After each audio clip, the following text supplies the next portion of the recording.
This is Carrie Able. She's doing the NFT digital renaissance from creation to collection. And you have, oh my God, look at this. Look at our suits. Hold on.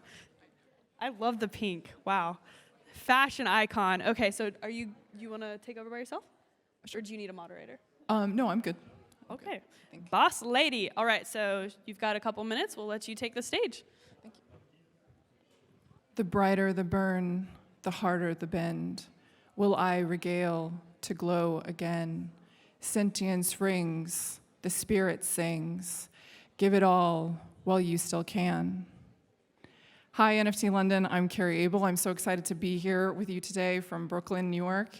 I'm a multidisciplinary artist working with extended reality technology across music, art, and poetry and performance. And I'm thrilled to be here to present to you my original artwork and my original theory. As a child growing up in a really small town in the middle of America, I had a lot of health issues, and so I felt always very isolated, and art and tech was always my light. And today, I will share with you a simplified explanation of how to combine all of these converging technologies with a traditional art practice or institution. I believe not only will this make the world a better and more inclusive place, it will expand the reach of art institutions while giving any artist with talent the potential to reach their dreams, regardless of where they are born or their physical limitations. The metaverse is simply an extension of the internet in 3D. The best example, or it's best experienced in VR, AR, but it's accessible in other ways. And just how we have one internet and many websites, we have one metaverse and many virtual worlds. The best virtual worlds will use NFT technology, powering the ownership of our digital goods, including art, music, and even avatars in the metaverse. The convergence of this tech with traditional art spaces is what made me first say that we're definitely in a digital renaissance. The renaissance we well know of in art history, where creativity proliferated and the ownership of artworks by private patrons became much more mainstream. So here's a still of my hologram that's currently on view at the Venice Biennial in Italy. It's of my original music performance. I like to joke that my dancers are exhausted after having danced nonstop for 7 months in there. It's here I first introduced the idea of this digital renaissance, implementing XR and crypto into this very old, 125-plus-year-old exhibition space. And while I was in Venice, Italy for 7 weeks for the opening of my first solo international exhibition, the person I most got to practice my Italian with were actually doctors, because I was so sick there that, but I did make it to all of my performances and events, and even made it to a panel discussion 12 hours out of the ER. When I wasn't alone, when I wasn't at an event, I was alone, and the song, the lyrics that I spoke at the beginning of this is what I wrote during that time. And it will be what's released as my first generative music NFT and my first collaboration with legendary producer Arden Altinio. It was so much fun teaching him about crypto and the metaverse. So I believe original music is art. So I'll be the first artist launching with this platform called Weave, who is the first to offer an interactive minting experience using stems from an actual song, and the first to invite fans to be part of the creative process through an opportunity to buy unique derivatives of the same song. If anybody's interested after, I can show you a demo and a preview of this. So I believe original music is art and interactive art is the future. And this differs from gaming because there's not a set outcome. When you're gaming, there's a way to win.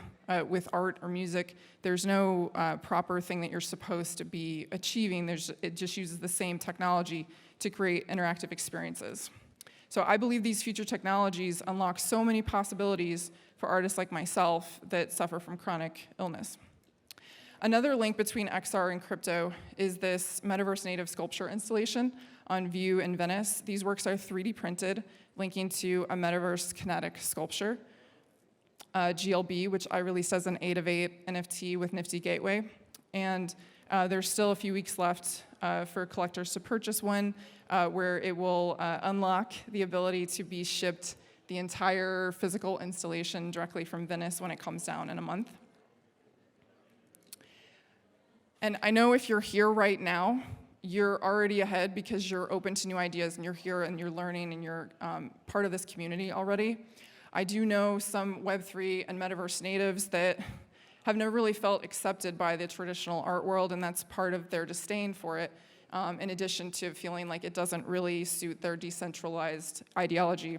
I also know people coming from a traditional art world background who I'm sure we all know, have heard too many negative headlines or seen a few badly curated VR NFT shows, and then now their minds are just closed to the possibilities of this future technology.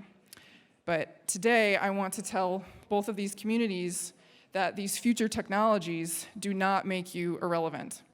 A useful analogy I came up with recently is that AI can create a new Picasso, but it cannot be the next Picasso. Pure non-derivative creation is distinctly human.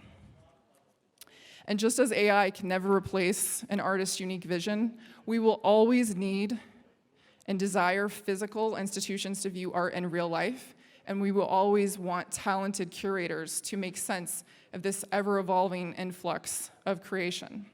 Curation, I believe, will be even more important in the future, and in 10 years, I think all physical artworks sold through galleries will come with an NFT attached, and collectors will have virtual museums of their collections in the metaverse.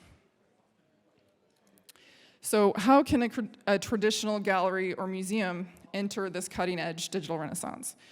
So two fairly simple ways. Number one, I think institutions should work with artists who are already innovating in this space and bring with them a lot of knowledge and education.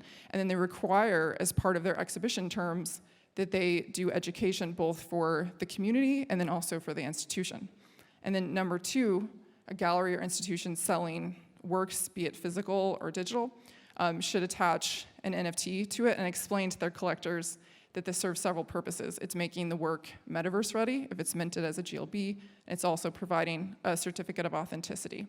And for a deep dive into that file type, the GLB, check out my talk, The Virtual Visual, at NFT NYC that I gave in June. Okay. So as I continue to build in the real and surreal, I'm thrilled to be one of the few recipients of the Creator Grant from Somnium Space. Here's a still of my VR painting, or one of my VR paintings. My work as a grant recipient will allow me to create and build an extension of everything that I love: music, art, community, and the link between Web3 and extended reality, and how it builds a better future for creatives. To fully understand this, you must experience it in VR, which I'd be thrilled to teach you all more about and show you. And I think we're all seeing a shift away from the PFP projects towards more curated fine art and music NFTs.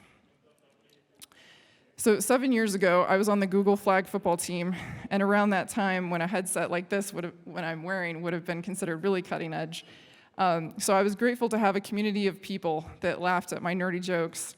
And these were friends that loved art and had an interest in collecting, but were not a part of this traditional art world. So I began wondering what new communities at the intersection of art and tech would be created. And in 2016, I first discovered ETH and VR, and since then, my work has been leading up to this digital renaissance. So I'm thrilled to be presenting all these elements of my extended reality and Web3 practice November 29th at Art Basel, Miami. If anybody's gonna be there, let me know. It's gonna be a fun party.